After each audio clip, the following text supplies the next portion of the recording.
ਨਿਹੰਗ ਸਿੰਘਾਂ ਨੇ ਖਾਲਸਾਈ ਜਾਹੋ ਜਲਾਲ ਨਾਲ ਸਜਾਇਆ ਮਹੱਲਾ। ਸ਼੍ਰੀ ਅਕਾਲ ਤਖਤ ਸਾਹਿਬ ਵਿਖੇ ਪੰਜ ਸਿੰਘ ਸਾਹਿਬਾਨ ਦੀ ਇਕੱਤਰਤਾ ਵਿੱਚ ਲਏ ਗਏ ਅਹਿਮ ਫੈਸਲੇ। ਜਨਸੰਘੀ ਨਾਲ ਟਰੰਪ ਦੀ ਫਲੋਰੀਡਾ ਵਿੱਚ ਹੋਈ ਅਹਿਮ ਮੁਲਾਕਾਤ। ਵਿਸ਼ਾਲ ਮਹੱਲੇ ਜਿਹੜੇ ਆ ਹਰ ਸਾਲ ਦੀ ਤਰ੍ਹਾਂ ਸ਼੍ਰੋਮਣੀ ਪੰਥ ਅਕਾਲੀ ਬੁੱਢਾ ਦਲ ਪੰਜਵਾਂ ਤਖਤ ਦੀ ਅਗਵਾਈ ਦੇ ਵਿੱਚ ਸਾਰੀਆਂ ਨਿਹੰਗ ਸਿੰਘ ਜਥੇਬੰਦੀਆਂ ਵੱਲੋਂ ਗੁਰਦੁਆਰਾ ਭਵਾਨਗੜ੍ਹ ਸਾਹਿਬ ਤੋਂ ਜਿਹੜੇ ਆਰੰਭ ਹੋਏ ਨੇ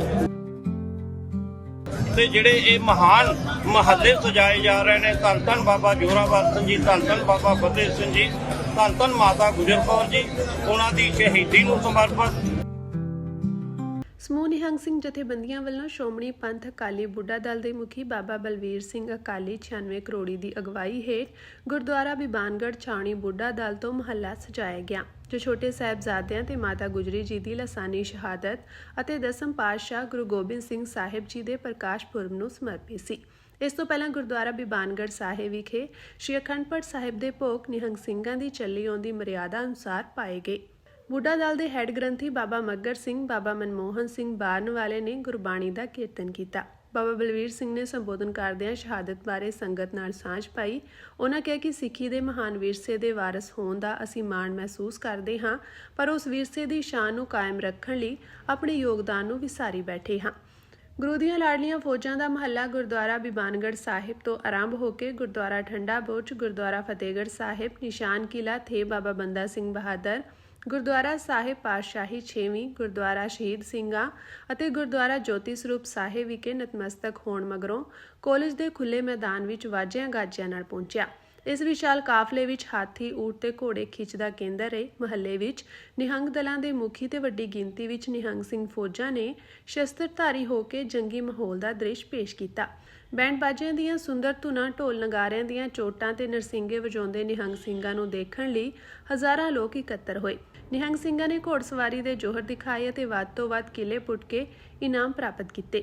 ਗੱਤਕੇ ਦੇ ਜੋਹਰ ਵੀ ਵਿਖਾਏ ਗਏ। ਵਿਸ਼ਾਲ ਮਹੱਲੇ ਜਿਹੜੇ ਆ ਹਰ ਸਾਲ ਦੀ ਤਰ੍ਹਾਂ ਸ਼੍ਰੋਮਣੀ ਪੰਥ ਅਕਾਲੀ ਬੁੱਢਾ ਦਲ ਪੰਜਵਾਂ ਤਖਤ ਦੀ ਅਗਵਾਈ ਦੇ ਵਿੱਚ ਸਾਰੀਆਂ ਨਿਹੰਗ ਸਿੰਘ ਜਥੇਬੰਦੀਆਂ ਵੱਲੋਂ ਗੁਰਦੁਆਰਾ ਭਵਾਨਗੜ੍ਹ ਸਾਹਿਬ ਤੋਂ ਜਿਹੜੇ ਆਰੰਭ ਹੋਏ ਨੇ। ਮੈਂ ਬੇਨਤੀ ਕਰਦਾ ਜਿੱਥੇ ਸਾਰੀਆਂ ਗੁਰਸਿੱਖ ਸੰਗਤਾਂ ਨੂੰ ਆਪਾਂ ਗੁਰਦੁਆਰਾ ਭਵਾਨਗੜ੍ਹ ਸਾਹਿਬ ਤੇ ਨਾਲ ਹੀ ਸਾਰੇ ਜਿੱਥੇ ਅਸਥਾਨਾਂ ਤੇ ਜਿੱਥੇ ਜਿੰਨੇ ਵੀ ਇਤਿਹਾਸਕ ਸਥਾਨ ਤੇ ਉੱਥੇ ਆਪਾਂ ਦਰਸ਼ਨ ਦਿਦਾਰੇ ਕਰੀਏ ਤੇ ਜਿਹੜੇ ਇਹ ਮਹਾਨ ਮਹੱਲੇ ਸਜਾਏ ਜਾ ਰਹੇ ਨੇ। ਧੰਨ ਧੰਨ ਬਾਬਾ ਜੋਰਾਵਰ ਸਿੰਘ ਜੀ, ਧੰਨ ਧੰਨ ਬਾਬਾ ਫਤਿਹ ਸਿੰਘ ਜੀ, ਧੰਨ ਧੰਨ ਮਾਤਾ ਗੁਜਰ ਕੌਰ ਜੀ, ਉਹਨਾਂ ਦੀ ਸ਼ਹੀਦੀ ਨੂੰ ਸਮਰਪਿਤ। ਨਾਲ ਹੀ ਪੰਥ ਦੇ ਵਾਲੀ ਸਾਹਿਬ ਸ੍ਰੀ ਗੁਰੂ ਗੋਬਿੰਦ ਸਿੰਘ ਜੀ, ਉਹਨਾਂ ਦੇ ਜਿਹੜੇ ਆ ਪ੍ਰਕਾਸ਼ ਪੁਰਬ ਨੂੰ ਸਮਰਪਿਤ ਇਹ ਵਿਸ਼ਾਲ ਮਹੱਲੇ ਸਜਾਏ ਜਾ ਰਹੇ ਨੇ। ਸੂਰਾ ਸੋ ਪਹਿਚਾਨੀਆਂ ਜੋ ਦਰੈ ਦੀਨ ਕੇ ਹੇਤ, ਪੁਰਜਾ ਪੁਰਜਾ ਕੱਟ ਮਰੈ ਕਬੂ ਨਾ ਛਾੜੈ ਖੇਤ। ਜਿੱਥੇ ਆਪਾਂ 27 ਤਰੀਕ ਨੂੰ ਪਾਲਕੀ ਸਾਹਿਬ ਸਜਾਏ ਗਏ ਸ਼ਹੀਦੀ ਜਿਹੜੇ ਜੋੜ ਮੇਲ ਨੂੰ ਸਮਰਪਿਤ ਜਿਹੜੇ ਆ। ਨਾਲ ਹੀ ਧੰਨ ਧੰਨ ਸਾਹਿਬ ਸ੍ਰੀ ਗੁਰੂ ਗੋਬਿੰਦ ਸਿੰਘ ਜੀ ਪੰਥ ਦੇ ਵਾਲੀ, ਉਹਨਾਂ ਦੇ ਆਪਾਂ ਪ੍ਰਕਾਸ਼ ਪੁਰਬ ਮਨਾਏ ਨੇ ਤੇ ਅੱਜ ਸ਼ਹੀਦੀ ਜੋੜ ਮੇਲ ਨੂੰ ਸਮਰਪਿਤ। ਨਾਲ ਹੀ ਜਿਹੜੇ ਆ ਸਾਹਿਬ ਸ੍ਰੀ ਗੁਰੂ ਗੋਬਿੰਦ ਸਿੰਘ ਜੀ ਦੇ ਪ੍ਰਕਾਸ਼ ਪੁਰਬਾਂ ਨੂੰ ਸਮਰਪਿਤ। ਤਹੀਂ ਪ੍ਰਕਾਸ਼ ਹਮਾਰਾ ਭਇਓ ਪਟਨਾ ਸ਼ਹਿਰ ਵਿਖੇ ਭਵ ਲਿਓ।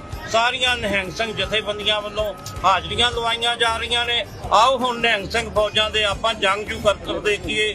ਜਿਹੜੇ ਵੀ ਗੁਰਸਿੱਖਾਂ ਨੇ, ਨਿਹੰਗ ਸਿੰਘ ਜਥੇਬੰਦੀਆਂ ਨੇ, ਸੰਤਾਂ ਮਹਾਂਪੁਰਖਾਂ ਨੇ ਇੱਥੇ ਦਰਸ਼ਨ ਦਿਦਾਰੇ ਦਿੱਤੇ ਨੇ, ਉਹ ਸਾਰਿਆਂ ਦਾ ਬਹੁਤ ਬਹੁਤ ਸੰਗਤਾਂ ਨੂੰ ਤੇ ਜੀ ਆਇਆਂ ਤੇ ਮਹਾਂਪੁਰਖਾਂ ਦਾ ਬਹੁਤ ਬਹੁਤ ਧੰਨਵਾਦ।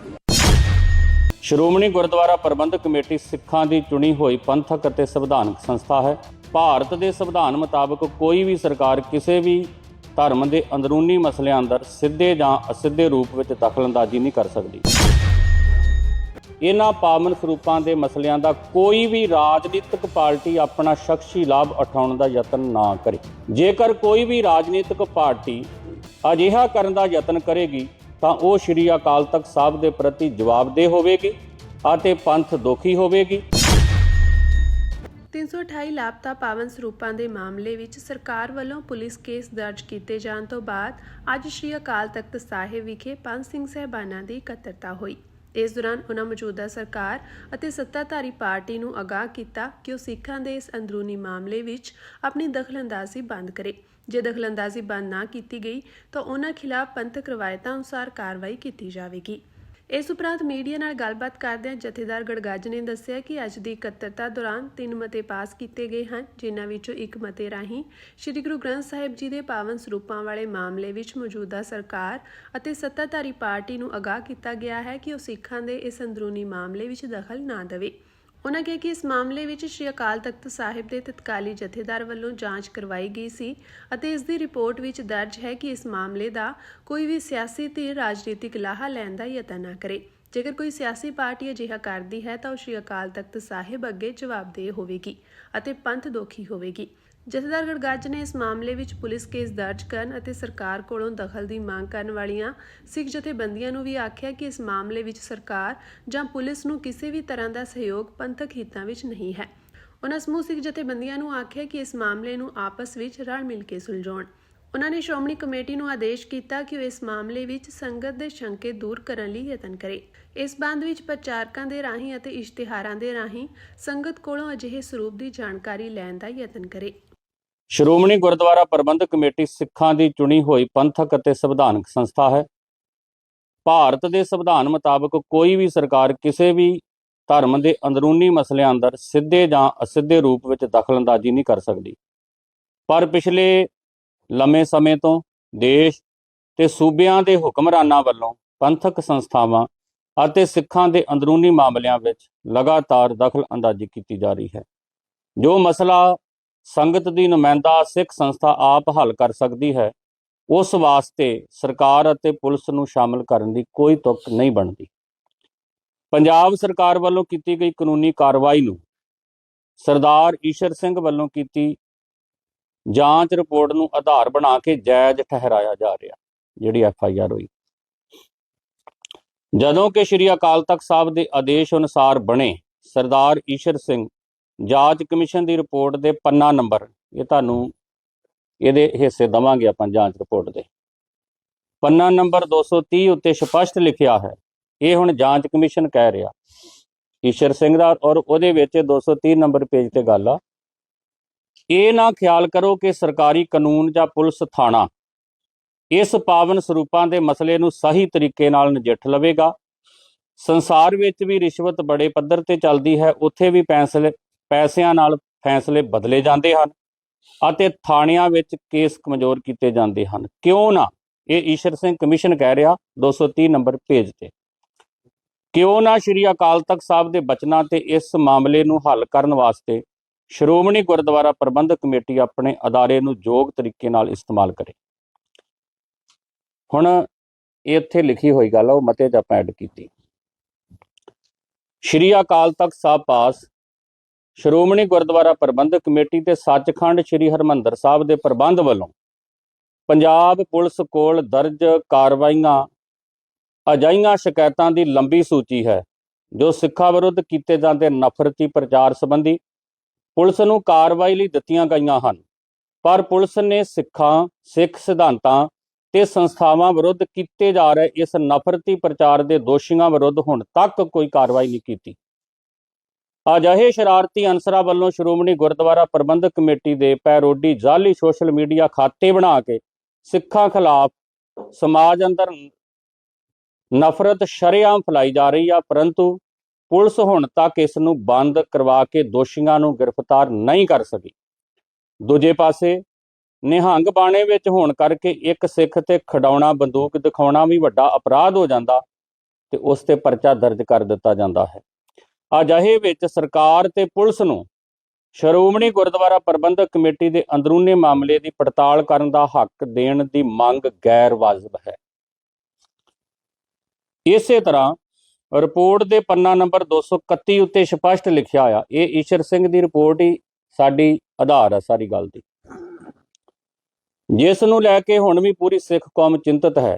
ਹੁਣ ਇਹ ਰਿਪੋਰਟ 'ਚ ਲਿਖਿਆ ਕਿ ਪੜਤਾਲ ਕਮਿਸ਼ਨ ਦਾ ਮੰਨਣਾ ਹੈ ਕਿ ਗੁਰਮਤ ਅਨੁਸਾਰ ਇਹ ਸੁਝਾਅ ਦਿੰਦਾ ਹੈ ਇਹਨਾਂ ਪਾਵਨ ਸਰੂਪਾਂ ਦੇ ਮਸਲਿਆਂ ਦਾ ਕੋਈ ਵੀ ਰਾਜਨੀਤਿਕ ਪਾਰਟੀ ਆਪਣਾ ਸ਼ਖਸੀ ਲਾਭ ਉਠਾਉਣ ਦਾ ਯਤਨ ਨਾ ਕਰੇ। ਜੇਕਰ ਕੋਈ ਵੀ ਰਾਜਨੀਤਿਕ ਪਾਰਟੀ ਅਜਿਹਾ ਕਰਨ ਦਾ ਯਤਨ ਕਰੇਗੀ ਤਾਂ ਉਹ ਸ਼੍ਰੀ ਅਕਾਲ ਤਖਤ ਸਾਹਿਬ ਦੇ ਪ੍ਰਤੀ ਜਵਾਬਦੇਹ ਹੋਵੇਗੀ ਅਤੇ ਪੰਥ ਦੋਖੀ ਹੋਵੇਗੀ। ਇਹ ਭਾਈ ਈਸ਼ਰ ਸਿੰਘ ਦੀ ਰਿਪੋਰਟ ਦੇ ਵਿੱਚ ਲਿਖਿਆ ਹੋਇਆ।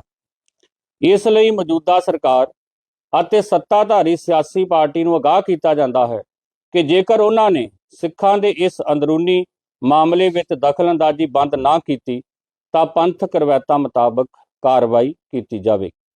ਸਰਕਾਰ ਜਾਂ ਪੁਲਿਸ ਨੂੰ ਇਸ ਮਾਮਲੇ ਅੰਦਰ ਕਿਸੇ ਵੀ ਤਰ੍ਹਾਂ ਦਾ ਸਹਿਯੋਗ ਪੰਥਕ ਹਿੱਤਾਂ ਵਿੱਚ ਨਹੀਂ ਹੈ। ਇਹ ਅੱਜ ਦਾ ਦੇਸ਼ ਹੈ। ਜਾਂਚ ਕਮਿਸ਼ਨ ਦੀ ਰਿਪੋਰਟ ਦੀ ਭਾਵਨਾ ਪੰਨਾ ਨੰਬਰ 231 ਮੁਤਾਬਕ ਖਾਲਸਾ ਪੰਥ ਦੀਆਂ ਸਮੂਹ ਜਥੇਬੰਦੀਆਂ ਰਲ ਮਿਲ ਕੇ ਵਿਚਾਰ ਰਾਹੀਂ ਇਹ ਮਾਮਲਾ ਸ਼੍ਰੀ ਅਕਾਲ ਤਖਤ ਸਾਹਿਬ ਦੀ ਛਤਰ ਛਾਇਆ ਹੇਠ ਸੁਲਝਾਉਣ। ਸ਼੍ਰੋਮਣੀ ਗੁਰਦੁਆਰਾ ਪ੍ਰਬੰਧਕ ਕਮੇਟੀ ਦਾ ਫਰਜ਼ ਹੈ ਕਿ ਧਰਮ ਪ੍ਰਚਾਰ ਕਮੇਟੀ ਦੇ ਪ੍ਰਚਾਰਕਾਂ ਅਤੇ ਇਸ਼ਤਿਹਾਰਾਂ ਰਾਹੀਂ ਪ੍ਰਚਾਰ ਕੀਤਾ ਜਾਵੇ ਕਿ ਜੇਕਰ ਕਿਸੇ ਵੀ ਗੁਰਦੁਆਰਾ ਸਾਹਿਬ, ਘਰ, ਸਿੱਖ ਸੰਸਥਾਵਾਂ, ਵਿਦਿਅਕ ਅਦਾਰਿਆਂ ਆਦਿ ਵਿੱਚ ਪਾਵਨ ਸਰੂਪ ਦਾ ਪਤਾ ਲੱਗੇ, ਉਹਨਾਂ ਦੀ ਗਿਣਤੀ ਅਤੇ ਉਹਨਾਂ ਦਾ ਤੁਰੰਤ ਨੰਬਰ ਜਿਹੜਾ ਵਾ ਉਹ ਸ਼੍ਰੀ ਅੰਮ੍ਰਿਤਸਰ ਸਾਹਿਬ ਕੇਂਦਰੀ ਦਫ਼ਤਰ ਵਿਖੇ ਇਤਲਾਹ ਕੀਤੀ ਜਾਵੇ। ਸ਼੍ਰੋਮਣੀ ਗੁਰਦੁਆਰਾ ਪ੍ਰਬੰਧਕ ਕਮੇਟੀ ਸੰਗਤ ਦੇ ਸ਼ੰਕੇ ਦੂਰ ਕਰਨ ਲਈ ਪੁਰਜ਼ੋਰ ਯਤਨ ਕਰੇ।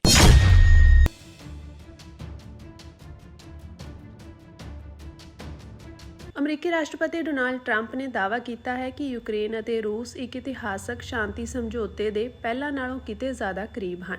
ਫਲੋਰੀਡਾ ਸਥਿਤ ਆਪਣੇ ਰਿਜ਼ੋਰਟ ਵਿੱਚ ਯੂਕਰੇਨ ਦੇ ਰਾਸ਼ਟਰਪਤੀ ਵੋਲੋਦੀਮੀਰ ਜ਼ੈਲੈਂਸਕੀ ਦੀ ਮੇਜ਼ਬਾਨੀ ਕਰਦਿਆਂ ਟਰੰਪ ਨੇ ਕਿਹਾ ਕਿ ਰੂਸੀ ਰਾਸ਼ਟਰਪਤੀ ਵਲਾਦੀਮੀਰ ਪੁਤਿਨ ਨਾਲ ਉਹਨਾਂ ਦੀ 2.5 ਘੰਟੇ ਲੰਮੀ ਸ਼ਾਨਦਾਰ ਫੋਨ ਗੱਲਬਾਤ ਹੋਈ ਹੈ ਅਤੇ ਉਹਨਾਂ ਨੂੰ ਵਿਸ਼ਵਾਸ ਹੈ ਕਿ ਪੁਤਿਨ ਜੰਗ ਖਤਮ ਕਰਨਾ ਚਾਹੁੰਦੇ ਹਨ।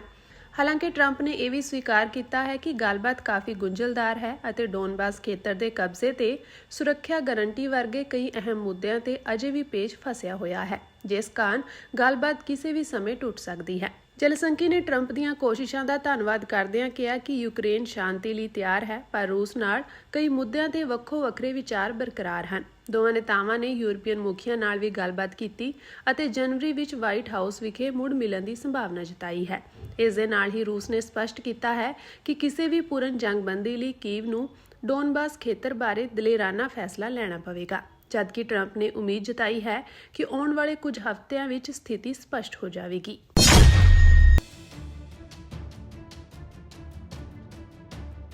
ਰੂਸ ਦੇ ਵਿਦੇਸ਼ ਮੰਤਰੀ ਸਰਗੇਈ ਲਾਵਰੋਵ ਨੇ ਅੱਜ ਕਿਹਾ ਕਿ ਮਾਸਕੋ ਦਾ ਯੂਰਪ ਵਿੱਚ ਕਿਸੇ ਤੇ ਵੀ ਹਮਲਾ ਕਰਨ ਦਾ ਕੋਈ ਇਰਾਦਾ ਨਹੀਂ ਹੈ, ਪਰ ਕਿਸੇ ਵੀ ਹਮਲੇ ਦਾ ਉਸ ਵੱਲੋਂ ਜਵਾਬ ਤਬਾਹਕੁਨ ਹੋਵੇਗਾ। ਉਹਨਾਂ ਇਹ ਵੀ ਕਿਹਾ ਕਿ ਯੂਰਪੀ ਯੂਨੀਅਨ ਦੀ ਜੰਗ ਹਿਮਾਇਤੀ ਪਾਰਟੀ ਯੂਕਰੇਨ ਨਾਲ ਸ਼ਾਂਤੀ ਦੀਆਂ ਕੋਸ਼ਿਸ਼ਾਂ ਵਿੱਚ ਅੜਿੱਕਾ ਬਣ ਰਹੀ ਹੈ। ਲਾਵਰੋਵ ਦੀ ਇਹ ਚੇਤਾਵਨੀ ਉਸ ਦਿਨ ਆਈ ਜਦੋਂ ਯੂਕਰੇਨ ਦੇ ਰਾਸ਼ਟਰਪਤੀ ਵੋਲੋਦੀਮੀਰ ਜ਼ੈਲੈਂਸਕੀ ਅਮਰੀਕੀ ਰਾਸ਼ਟਰਪਤੀ ਡੋਨਾਲਡ ਟਰੰਪ ਨੂੰ ਮਿਲਣ ਵਾਲੇ ਸਨ।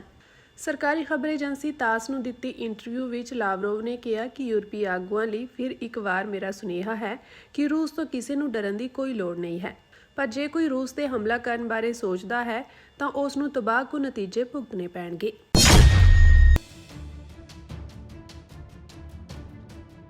ਕੈਨੇਡਾ ਦੇ ਪ੍ਰਧਾਨ ਮੰਤਰੀ ਮਾਰਕ ਕਾਰਨੀ ਨੇ ਯੂਕਰੇਨ ਲਈ ਵਾਧੂ $2.5 ਅਰਬ ਦੀ ਆਰਥਿਕ ਸਹਾਇਤਾ ਦੇਣ ਦਾ ਐਲਾਨ ਕੀਤਾ ਹੈ।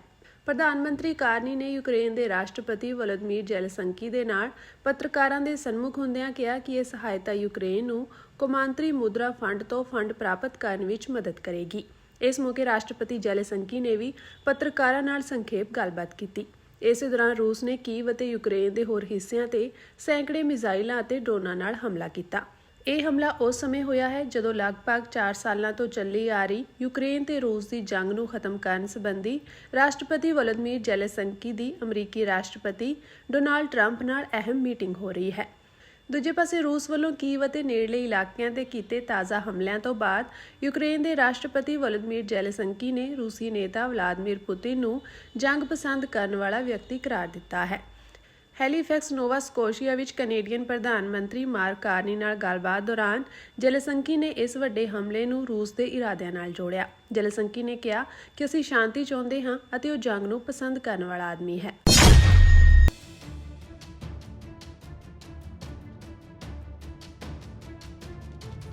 ਰੋਜ਼ੀ ਰੋਟੀ ਕਮਾਉਣ ਲਈ ਵਿਦੇਸ਼ ਗਏ ਤੇ ਰੂਸ ਦੀ ਫੌਜ ਵਿੱਚ ਭਰਤੀ ਹੋਏ ਭਾਰਤੀ ਨੌਜਵਾਨਾਂ ਵਿੱਚੋਂ 10 ਜਣਿਆਂ ਦੀ ਮੌਤ ਹੋ ਗਈ ਹੈ। ਇਨ੍ਹਾਂ ਵਿੱਚ 3 ਨੌਜਵਾਨ ਪੰਜਾਬ ਦੇ ਵੀ ਹਨ। ਬਾਕੀ 7 ਨੌਜਵਾਨ ਉੱਤਰ ਪ੍ਰਦੇਸ਼, ਜੰਮੂ ਨਾਲ ਸੰਬੰਧਿਤ ਸਨ। ਇਨ੍ਹਾਂ ਨੌਜਵਾਨਾਂ ਨੂੰ ਲੱਭਣ ਵਾਸਤੇ ਪੰਜਾਬ ਤੋਂ ਰੂਸ ਗਏ ਨੌਜਵਾਨ ਜਗਦੀਪ ਸਿੰਘ ਨੇ ਮਾਸਕੋ ਸਮੇਤ ਹੋਰ ਥਾਵਾਂ ਤੇ ਭਾਰਤੀ ਨੌਜਵਾਨਾਂ ਦੀ ਭਾਲ ਕੀਤੀ ਜਿਹੜੇ ਰੂਸੀ ਫੌਜ ਵਿੱਚ ਭਰਤੀ ਹੋਏ ਸਨ, ਪਰ ਉਹਨਾਂ ਦਾ ਕੋਈ ਥੂ ਪਤਾ ਨਹੀਂ ਲੱਗਾ। ਪਰ ਬਾਅਦ ਵਿੱਚ ਉਹਨਾਂ ਵਿੱਚੋਂ 10 ਦੀ ਮੌਤ ਦੀ ਪੁਸ਼ਟੀ ਹੋਈ ਹੈ।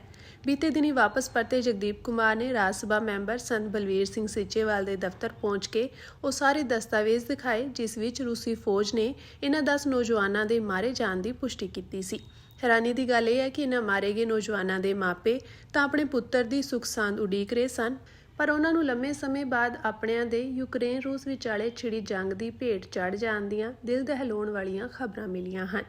ਜਗਦੀਪ ਮੁਤਾਬਕ ਜਿਹੜੇ 10 ਭਾਰਤੀ ਜੰਗ ਵਿੱਚ ਮਾਰੇ ਗਏ ਹਨ, ਉਹਨਾਂ ਵਿੱਚੋਂ ਅੰਮ੍ਰਿਤਸਰ ਦੇ ਤੇਜਪਾਲ ਸਿੰਘ, ਲਖਨਊ ਦੇ ਅਰਵਿੰਦ ਕੁਮਾਰ, ਯੂਪੀ ਦੇ ਧੀਰੇਂਦਰ ਕੁਮਾਰ, ਵਿਨੋਦ ਯਾਦਵ ਤੇ ਯੋਗੇਂਦਰ ਯਾਦਵ ਸਮੇਤ 5 ਹੋਰ ਭਾਰਤੀ ਹਨ ਜਿਨ੍ਹਾਂ ਦੀ ਮੌਤ ਹੋ ਚੁੱਕੀ ਹੈ।